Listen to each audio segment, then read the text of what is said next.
Bonjour, je suis Baptiste Arnoulet de l'équipe des Petits Icoliens et aujourd'hui dans cette capsule vidéo, je vais vous présenter l'UI ainsi que l'UX dans notre jeu. Notre jeu étant un RPG aventure, nous avons pas mal de contenu en lui. Tout d'abord, on peut voir en haut à gauche une barre de vie, une barre de stamina, qui permet de connaître la santé de notre personnage à tout moment.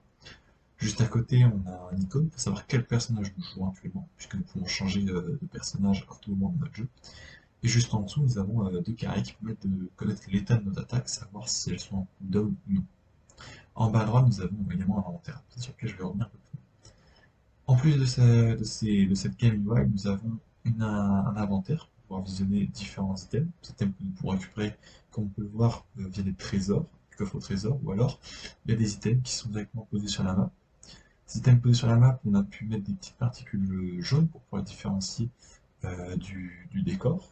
Et en plus, nous avons un petit texte qui s'affiche quand nous passons dessus pour savoir la quantité que nous pouvons récupérer. En plus de cet inventaire, nous avons une fenêtre de craft qui permet de fusionner deux items pour en obtenir un troisième, comme par exemple des potions ici.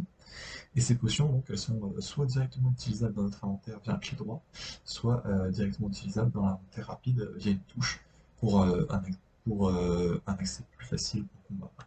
Pour implémenter notre UI, nous avons utilisé un système ressemblant au modèle MVC, avec nos vues qui sont représentées par nos widgets, qui va demander au contrôleur d'effectuer les actions à réaliser, et donc ce contrôleur est inventé par notre Icolia Player Controller, et enfin les modèles qui lui possèdent les structures de données.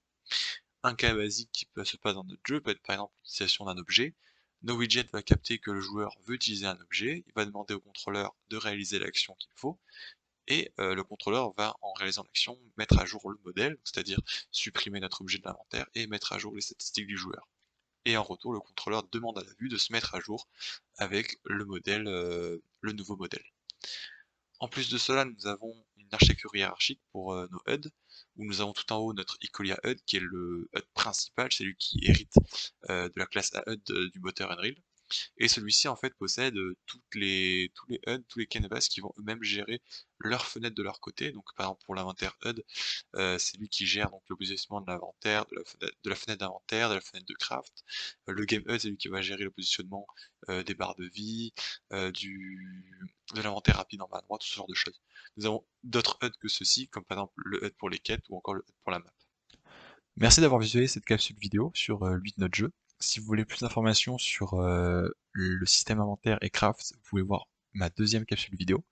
Si vous voulez plus d'informations sur lui dans notre jeu, vous pouvez voir la capsule vidéo de ma collègue Caroline.